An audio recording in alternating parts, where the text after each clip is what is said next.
¿Estará bien así? Los que están en la silla, ¿vale? Ya verás tú que les va a encantar estar aquí. La idea es que cada uno vaya contando cómo ha sido su experiencia de vivir con estos chicos y después unos a otros aprendemos de la manera que han tenido cada uno de afrontar las cosas. Va a venir una señora que se llama Pilar, que vive con ellos, y Brahima y Bas. También Francisco y Francisca con su hija Joana, que tienen un chico que se llama Dali. Y después Pepe y Esther con su hija Giovanna, que también vive Omar con ellos. Ya verá qué estupendo lo vamos a pasar.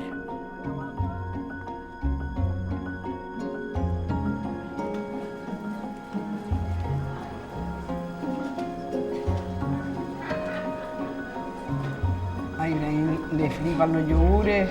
Sí, eso sí. Yogur, 12 yogur yo puedo comer. ¿Se lo puede comer en un momentito? Sí, claro que sí. Pero yo estoy muy contento como yo conocí a Pili, era muy bueno, ¿sabes? Era muy bueno. El primer día yo vine en clase, ella es profesora de matemática. Y desde que lo vi yo siempre lo digo que para mí fue como un amor a primera vista, ¿no? Tener 3 chicos en una casa es muy difícil, ¿sabes? Pero bien, gracias a Dios, así aquí estamos ayudando. De verdad eso no es fácil, coger 3 chicos, arreglando todo cosas. Antes no tenía ni nada, ni pasaporte, ni bono, no tenía familia, pero ahora, gracias a Pili, ahora tengo familia aquí. Y gracias a mamá Pili. Yo no tengo hijos. ¿Para qué? Con todos los adolescentes hormonados que tengo en el instituto. Pensé yo en mi época, ¿no? Pero ahora de repente tengo 3. Yo acostumbro ir al parque a hacer mi ejercicio matinal, y un día sobre las 11 aproximadamente pues estaba en una cancha de fútbol sala que hay allí, que juegan los chicos que van al parque, y veo a un chico, a Omar, que salía como enfadado de la cancha, y yo estaba al lado de la educadora y me miró así, que yo enfadado, y dijo por educación y tal, hola. Yo no vi a un chico sin papeles, no vi a un inmigrante, no vi a un chico que llegó en patera, yo vi a un niño, como cualquier niño de aquí, que necesitaba ayuda. Yo pensé, ¿qué puedo hacer yo? No sé. No sabía bien lo que iba a hacer, pero no dudé en ningún momento. Yo creo que la satisfacción más grande que tiene un ser humano es ayudar a otro ser humano. En el caso de Brahim, el coordinador nos dijo, mira, este chico está a punto de cumplir los 18, va a estar en un hogar tutelado solo meses porque se va a cerrar el centro. Y ya no hay más alternativa, entonces tuvimos un par de días de encuentro para conocernos un poquito, que él viniera a casa, viera dónde vivíamos, ver qué le parecía, porque igual decía, una casa loca, tanta gente, y a lo mejor no le gustaba. Que él viera cómo éramos nosotros, que nosotros viéramos como él. Estuvimos así como un poquito días, como 2 o 3 días haciendo eso, venía los fines de semana y se quedaba, y ya al cuarto dijimos, si quieres ya te puedes quedar. Yo no pensaba que me va a encontrar una familia que me ayuda, porque llevo mucho tiempo en mi país con dolor de pierna, no podía ir a ningún sitio, y cuando llego aquí y volvió a duele otra vez, y Joana me llevó en el hospital, me operaron, y ahí yo estaba pensando que ellos van a quitar mi... ¿La pierna? No, mis riñones. Cuando hablamos de la opción de que viniera a casa y demás, yo lo hablé con él, lo hablé con el centro de menores. Sí, sí, también es Y muy él me bueno. dijo que sí, que sí. Entonces, bueno, pues esa tarde nos fuimos a dar un paseo cerca del mar, que para todo bien el mar y para todo mal también. Y bueno, pues nos hicimos una foto súper bonita de las manos, las dos manos unidas, y yo le dije a él que mientras yo estuviera viva,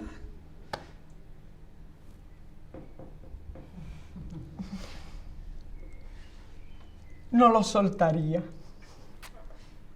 Pues hace 4 años, la primera vez que vino a casa, y veo que él está estático, una estatua allá, mirando a no sé dónde, lejos, infinito. Y ¿ahora qué pasa? ¿Qué pasa? ¿No quiere venir? ¿No quiere venir? Y me dice, así tal como estaba, en esa posición, dice, en Marruecos no me coge mi familia y aquí me coge un extraño. Pues a mí me rompió todo, ¿qué quieres que diga? Y bueno, después fuimos a casa y allí pues fue cuando se sentó en la cocina y Sí, agachó sí. la cabeza. A mí me daba así la Pero manita eso, y no me eso, miraba, eso así. fue muy, No nos eso miraba fue a muy los fuerte ojos. para mí, sinceramente. No nos miraba a los ojos. Yo un día le digo, pero vamos a ver, Omar, yo soy tu hermana. A ti un día te van a decir qué color de ojos tiene tu hermana y tú no vas a saber, tienes que mirarme a la cara, mírame a la cara. Le digo, ¿cómo voy hablando yo con una persona que está así? Y él me dice, yo sí sé tu color de ojos, yo sí sé tu color de ojos. Pero bueno, ya no, ya me mira, me molesta, ya está. De hecho, cuando ves las fotos cuando llegaste y las fotos ahora, es una persona totalmente diferente. O sea, pero muy, muy, muy diferente. Hasta la cara, ¿no? Porque cuando ya ahora estás como bien, también lo ves sonriendo y tiene otra cara en aquel momento, entre siempre mirando hacia abajo y siempre con como sin reír, no hacia abajo, no lo identificas igual que ahora, era otra persona. Yo lo súper recuerdo diferente. como con cara de tristeza. Triste. Nosotros hemos encontrado gente en el camino que nos han ayudado. También hemos encontrado piedras grandes en el camino. Y bueno, estos 4 años no han sido fáciles. A ver, este mundo es muy complicado para nosotros como españoles. Para mí es muy complicado el tema del papeleo, leer los boletines oficiales. Eso es, vamos, algo súper complicado, pues imagínate una persona que no habla español. De todas maneras, no todo el que está detrás de una administración está preparado para atender las situaciones. La administración no sabe no entiende la profundidad del problema de estos chicos, desde dónde vienen, ¿sabes? Pero también ha habido momentos de mucha felicidad. El tema del pasaporte es una limitación para el proceso de integración, sin duda, porque la oficina consular que hay aquí de Senegal no tramita pasaportes, entonces sí o sí tienes que tener unos recursos mínimos para poder ir a Madrid a sacar el pasaporte allí, que al final, bueno, pues trabajando dentro del ámbito también sé que es una herramienta de la política migratoria para imposibilitar que saquen pasaporte e imposibilitar también la movilidad hacia Europa, ¿no?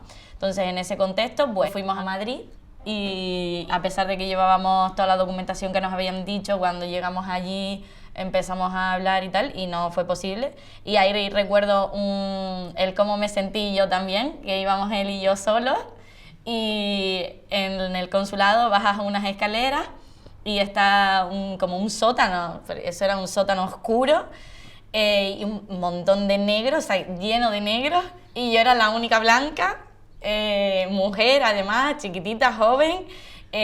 Bajé detrás de él, todo el mundo hizo así y me miró y fue la primera vez que dije, así se debe de sentir Dali normalmente en la calle, que él siempre me dice, no me gusta porque todo el mundo me mira, todo el mundo me mira. Incluso cuando vamos a comer a sitios, le gusta ponerse en algún ángulo en el que sepa que la gente no va a pasar y mirarle. Y yo le decía que siempre, tú eres bobo, no seas bobo. Y esa vez yo dije, vale, ahora entiendo lo que es estar justo al contrario, ¿no? El que tú seas la extraña. Y luego el pasaporte lo conseguimos, luego fuimos más tarde, unos meses, ¿no? Fuimos yo y Dali. Y por la mañana fuimos al consulado y lo que Johanna dice, era negro por todos lados y el único blanco era yo. Y luego también porque las dinámicas allí de a dónde te movías, con quién hablabas, cómo se hacía todo, yo di un paso atrás porque no entendía nada y él enseguida fue, se movió, habló y ya lo sabía resolver todo porque era su normalidad, ¿no? Entonces pues fue una experiencia para mí de aprendizaje también y de entenderlo un poco. Y hay algo que me llamó la atención también, la gente de Península porque son altas, pero la de aquí muy bajo. Entonces, yo dije, Joana, mira, porque aquí hay gente alta, pero en Canarias... Bueno, ya sabe hablar algunas palabras canarias, dice chacho y flipo, y yo que sé cuántas cosas dice ya. El que flipa soy yo. Bueno, di algo, Brahim. Soy contento. Hoy un día feliz, muy feliz hoy. Soy muy feliz. Me gusta hacer otro nivel con esta casa para ayudarme a hacer algo en el futuro. Y bueno, como dice él quiere buscarse el futuro y son pasos. Y el primero es aprender más el idioma para él poderse comunicar, para poder estudiar como hace el otro chico, hacer algún curso, apuntarse en el INEM y buscar trabajo. Lo que nosotros ofrecemos es le ponemos todos los medios necesarios para que se formen, para que estudien, porque es una realidad que nosotros siempre hemos valorado mucho, la formación en cada uno, ¿no? Y en ese sentido pues no cerramos puertas a nada. Claro, ellos son después los que tienen que ir decidiendo qué es lo que quieren en cada momento, ¿no? Y bueno, es decir, que no ofrecemos solo techo y comida, sino que queremos que se promocionen, que sean autónomos, independientes, que hagan su vida, y yo creo que ellos siempre nos aportan algo nuevo, es decir, siempre vas descubriendo cosas nuevas en cada uno, vas aprendiendo de realidades de otras culturas. Te aporta pues también la capacidad pues a ser paciente, a situarte también en el otro, que no es fácil muchas veces. Una perspectiva de la vida que yo no conocía, que nunca fui, hombre, que siempre me llamó la atención, porque siempre que los veía llegar en patera y decía, madre mía, qué situación más difícil. Pues ahora soy más consciente que nunca de la situación de ustedes. De vez en cuando nos repite que se quiere cambiar el nombre y los apellidos. Sí. De todas maneras, no necesitamos poner nuestro apellido para sentir que es nuestro hijo, eso es así. Yo sí. Él sí lo necesita, por eso lo hacemos. Yo sé que para él es importante, no el apellido, saber que tiene una familia. Yo lo quiero mucho, mi padre y mi madre no tenían nada de eso, y él, mi padre, él sabe eso. Sí, yo sé que es mi hijo. No, pero él me dice cuando se enfada, tú no eres mi padre. Pero para hacerme enfadar, ¿sabes? Bueno, pero esos son berrinches. Y después cuando hay momentos que cae un poquito, porque lo emocional sube y baja. Cuando se va José, tú sabes que yo te quiero. Y yo al principio sí me sorprendí un poquito. No me sorprendí, sino era más bien el miedo, pero después conocí a Omar, me di cuenta que había que ayudarlo. Yo le pregunté a mi padre si él estaba seguro de lo que estaba haciendo. Él me dijo que sí, y nada, no sé, para mí es mi hermano y siempre lo será. La verdad, estoy contento de vivir con ustedes, porque yo de verdad no pienso nada de dolor y nada de cosas que me faltaba. Yo estaba, digamos, como acostumbrada a relacionarme con chicos de distintos contextos mejores o peores, distintos motivos para venir aquí. Y entonces me creía que sabía todo, ¿no? O que yo pues no era racista, y efectivamente pues mi propósito de vida es no serlo, ¿no? Pero identifico en mí ahora como un racismo paternalista, le digo yo. desde el cuidado, de sobreproteger y de tratarlos como si fuesen niños, ¿no? Pues ir siempre al médico con él, ir a cualquier cita, con él. Es verdad que ayuda, es verdad que él hay muchas cosas que no conoce. Pero aprender más a escucharnos y a cuando realmente necesita mi apoyo o cuando yo lo estoy tratando como un niño cuando no lo es, que son adultos y que tienen un montón de recorrido y experiencia detrás. También los europeos estamos tan acostumbrados a ser más comodones y a medir tanto todo para dar cada paso, a hacer un superestudio para dar un pasito, ¿no? El ver cómo ellos arriesgan la vida solamente con una pasión o con una intuición, para mí es una enseñanza, es un empujarme. Me gusta también su ternura, que siempre esté dispuesto a aprender cosas y hacer y ayudar. Me gusta también que sea una persona espiritual, ¿no? Porque, no sé, me gusta cómo él se plantea su espiritualidad, aunque sea distinta, ¿no? Me siento orgullosa de ellos. Lo que a mí me aportan es fuerza.